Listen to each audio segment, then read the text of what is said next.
Facebook এবং YouTube এবং টিকটকের মধ্যে ভাইরাল একজন আছে যার নাম হলো ওমর। তার কথাগুলো যুবকেরা ফলো করে এবং শেয়ারও দেয়, কপি লিঙ্ক করে করে ফর ইউর মধ্যে নিয়ে যায়, ভাইরাল করে দেয়। আমি গতকালকে তার একটা ভিডিও দেখলাম, তার মায়ের মানে সে কেমন এটা আমি জানি না, তবে এই ভিডিও দেখার পরে আমি দেখলাম যে মা পাগল ছেলেটা চোখের পানি ফেলায়া মায়ের জন্য কান্দে। নেপালের পাহাড়ের সামনে দাঁড়াইয়া বলতেছে, আমার মা দুনিয়ার মধ্যে আমার সবচেয়ে বড় আপন।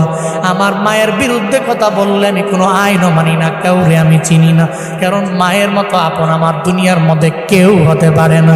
সে বলতে লাগলো, যখন আমার বাবা নাই, আমার মা ছাড়াই পৃথিবীতে আমার আপন যখন কেউ নাই, আমার মায়ের গার্মেন্টসে চাকরি করে করে করে করে কোনো রকম জিন্দেগি চালাইয়া আমারে ফালায়া যায় নাই, বরং পরিশ্রম করে করে আমার মা স্কুলের মধ্যে আমারে পড়াইলো।